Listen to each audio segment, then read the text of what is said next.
What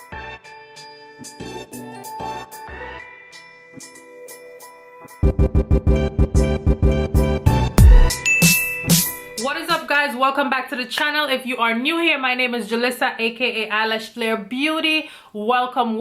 If you are not already subscribed, honey, go ahead and hit that subscribe button because we want to turn it up a little notch this year. Okay, we ain't been consistent, but we gonna get it together. So in today's video, as you can tell by the title, I will be doing a 6-month give or take breast reduction update. I had a breast reduction on June 30th of last year, so I think December was the 6-month mark. I don't remember, but today is January the, I want to say the 16th, January 16th. Today's January 16th, honey. We don't really want to remember the year because it's a mess, honey. But today is January the 16th, so I'm about 16 days over the 6-month mark. Before we get into the video, however, I do want to do a little shameless plug on my brand. You guys know that I'm an indie cosmetic brand, ilashflare on Instagram, just like I am here on the YouTube, and I also have a Facebook page. If you guys would like to follow and like, I would love that.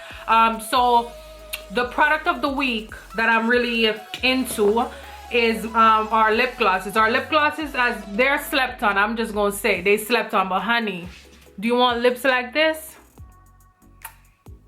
I'm actually wearing this shade today, which is the color French Kiss.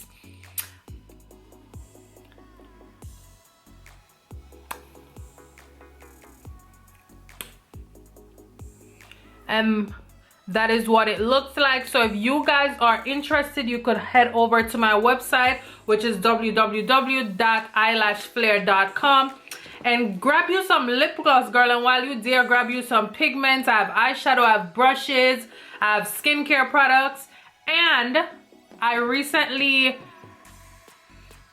kind of grew my brand, or branched off into another segment of beauty, which is hair, which is a big part of the beauty community. So I have the collection, which is Le Luxe Hair Collection, which basically means the luxury hair collection. Le Luxe is just French for the luxury. So it's the luxury hair collection, and you could also find that on my website. If you click the 3 lines in the menu bar, it drops down to the section where it says shop hair. And as you can see, I have here beautiful, honey, beautiful Indian hair. It is full from the root to the tip. It's luscious, it's luxurious, honey. Look at that natural shine, honey. And this is the natural wave. And then I also have natural straight. Let's find us a natural straight bundle. A natural straight. So the natural straight, it is pretty much straight, but it does have like a little loose body, little wave going towards the end, which is natural within the Indian community. So this hair is 100% raw Indian hair, top quality, highly recommend. I'm telling you, you will not regret it. And what I've done is, on my website, I actually added not QuadPay, Zazzle and Afterpay, which are payment platforms where you could split your payment into 4 interest-free payments. So girl, you could look fly today and pay tomorrow. So go ahead and check out my website. I also have HD closures. I forgot to grab one, but I have HD closures. I post everything on my Instagram, so go ahead and follow me on Instagram at ilashflare, and also my hair page, which is Le Luxe Hair Extensions, if I'm correct. I'm gonna tag it. But just one little thing, I'm thinking about changing the name of the hair company, because everybody knows purple is my favorite color, girl. I even went as far as to change the little black zip ties that came on the bundles to purple, which is pretty much, I'm the only one on the market that has this purple zip ties. So anywhere you see it, you know it's me. Okay,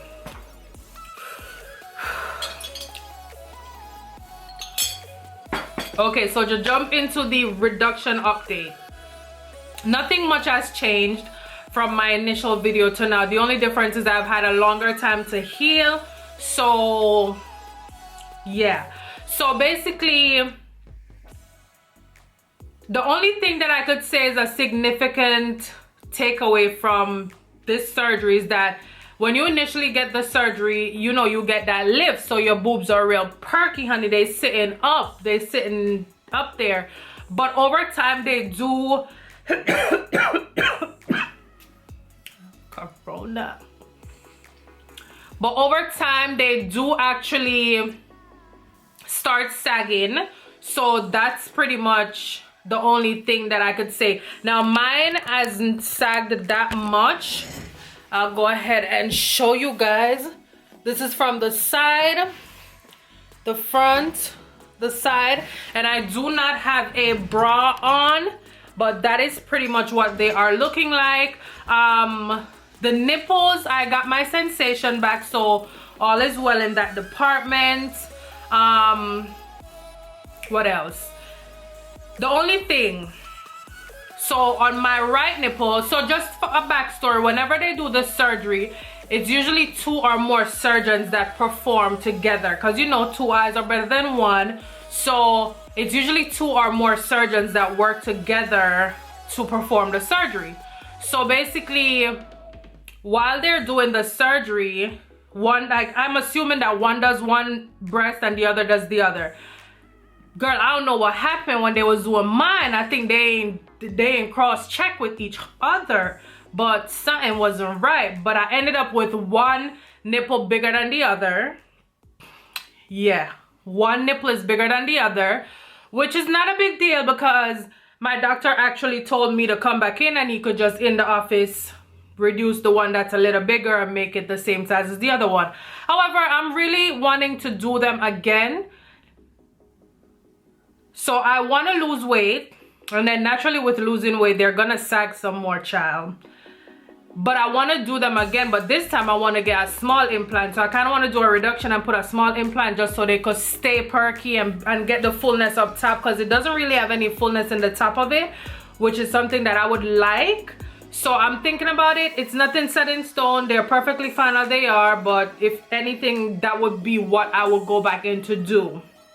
Now, during the healing process, I did end up with a opening under the right breast, a trouble breast, girl. This one right here, she like 2020. She was a problem out the gate. She got big nipples. She got openings, like a problem. But I ended up getting openings under my right breast. And what openings are is basically where usually when they do it, it's a lollipop, so it's around the nipple down and then an anchor underneath.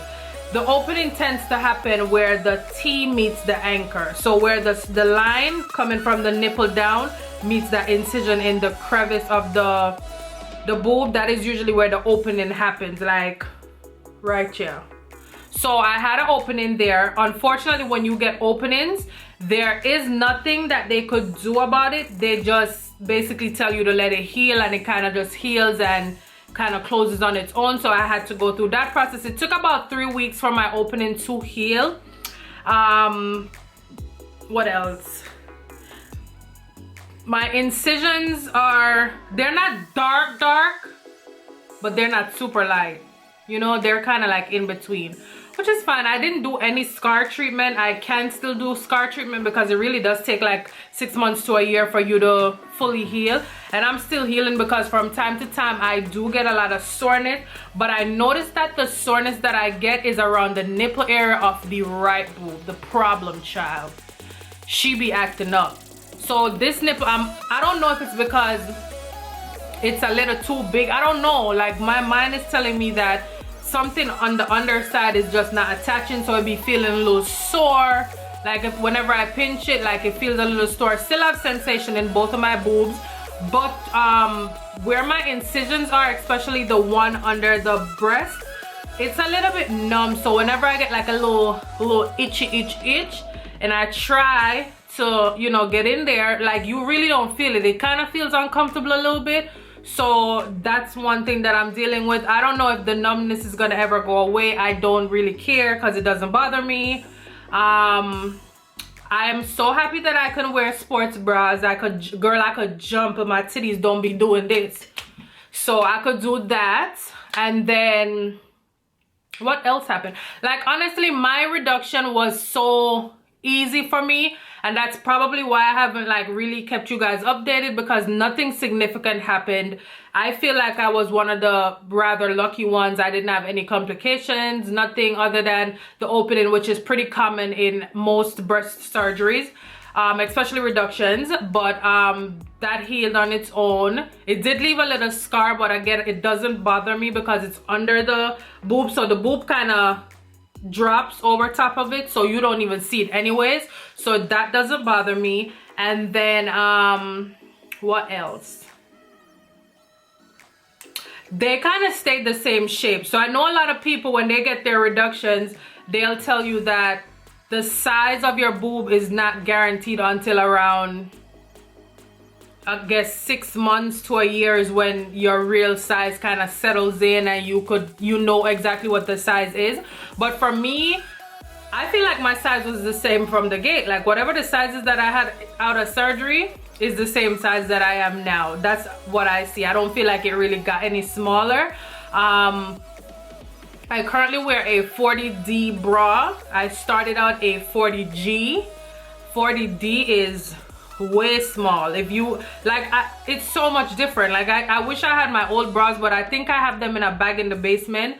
But girl, it's such a difference. It's such a my shoulders are good, no pain, no lower back pain, nothing like that. So I'm pretty comfortable with what it is. I would have loved to gone smaller because I'm obsessed with small boobs, girl. I think small boobs with a little waist and a little ass, that's the look. That's just my personal opinion. But yeah, so I don't mind going smaller. So like I said, if I were to do anything else, it would be reducing them a little bit further and then putting an implant so that they could stay perky and just have fullness at the top, which is what implants do to you. But I don't want to get bigger boobs, if that makes any sense. But in general, I did not have any complications, in my opinion. I was able to sleep on my stomach, I want to say around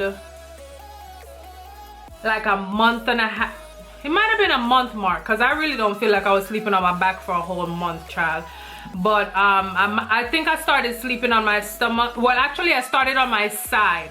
I started sleeping on my side around the 1 month mark, and then you kind of ease your way into being on your stomach. But what I will say is that going back to sleeping on your side and your stomach is all personal. It's all about your personal journey, and it's all about your comfortability. I've seen women that say they went sleeping on their stomach like 2 weeks after surgery, but that's what they were comfortable doing and their body allowed it. So don't get discouraged. You know, everybody's different. We're gonna all heal differently, but I personally started sleeping on my stomach around, I want to say, a month and a half. I know I was on my side about at the 1 month mark, and on my stomach about a month and a half in. And I sleep comfortably on my stomach. I still, y'all, maybe that's why I didn't sag, y'all, like my haircut, but maybe that's why my boobs didn't sag really bad, is because I wear my bra up to this day. I'm always in a bra. The only time that I don't have a bra on, or when I didn't have a bra on, is like right now. I went on vacation. We went to Mexico in October, and I did not wear a bra a few of the days because, you know, you wear a swimsuit, but that kind of acts like a bra anyways because it kind of like curves around your boobs. And then one of the night when we went out, I didn't wear a bra. But other than that, I wear a bra every day for the entire time since surgery. It's not uncomfortable. I get my little bras from Amazon. They're kind of like the little Fruit of the Loom surgical bras that snap in the front, so I wear those. And then I also have like regular bras that I wear if I get dressed, which I get from Target, and they are boneless, so I do not wear bone-in bras because I feel like it's gonna irritate my little under boob, which is still kind of healing. So I don't wear any bras that have bones in it. I kind of like, you know, stay away from the bone-in bras. But being that my boob is kind of perky, like a natural perkiness to it, you don't really need the bone to support you, because usually you wear a bra with a bone if you want to like get a little bit of support, give you a little lift. But you could still get that with the bras without bone. You just need to buy really good ones. The ones that I buy are kind of like the sculpted cup, So they naturally are sculpted. They don't, like, they're sculpted so you just sit your boob in it, you know what I mean? And it kind of just goes hand in hand. So that's pretty much how that part went. What else? Aftercare for my boob, I did not do too much in the department of aftercare, I'm not gonna lie. The only thing I did was I did continue to wash my incisions with the it's this soap that I got from Target. I'm gonna put it in the description of the video, but there's this soap that you get from Target. It's like a surgical soap that you're supposed to use. It's antibacterial soap, so you use that. I used it the night before surgery, the morning of surgery, to make sure that the areas of my body were really clean. So I continued to use that soap during the healing process until my incisions were completely closed. They did give me this cream to use, like the doctor gave me a sample. It's like Bayer something, it's a B word. I'm gonna put that also in the description. That was supposed to help with like the healing, but let me tell you, every time I would apply it, I felt like my incisions would ooze, like they ooze like watery liquid stuff. And I told my doctor, and she was like, okay, you don't have to use it, just make sure to keep the area nice, clean and dry. So that's what I did, and everything kind of like closed on its own, no complications. The only incision that, it doesn't bother me, but they gave me like, they were supposed to give me a short scar, which is, you wouldn't see it on the side of my boob over this side, but bitch, they cut me all the way over the fuck there. Yeah, but listen, it's not that bad. They cut me going close to over there, but it's not terrible. Like, you won't see it like if I would wear like a backless or something like that. But that's one thing. And then also I noticed that the areas where the drains were put in, that those areas left like a little, not a keloid, but it's a little bit more darker and like different than the other incisions. But I'm gonna go ahead and show you some of the incisions as best as I can, honey, before YouTube flags me. Oh, don't mind me, I'm making a mess. All right, let's see what we could do here. All right. So, ooh, I don't think you could see it from the side here, but it's like,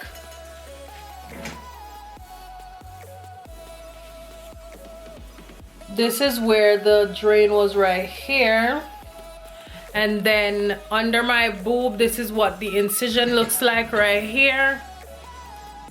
So it's not bad, it's not raised, I don't get any keloid, it's just not as like light as the rest, but it's not as dark as most others maybe. And then underneath, this is where I had that opening, so it's a little darker.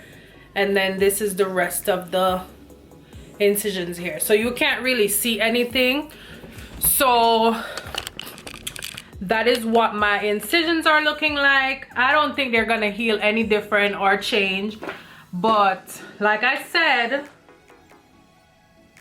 I'm thinking about if I did anything else, then I would probably go ahead and get like, I'm all over the place, but I'll go ahead and get like them reduced a little bit further and then add some implants to make them perkier, but not necessarily bigger. I don't know if there's such a thing, girl, but yeah.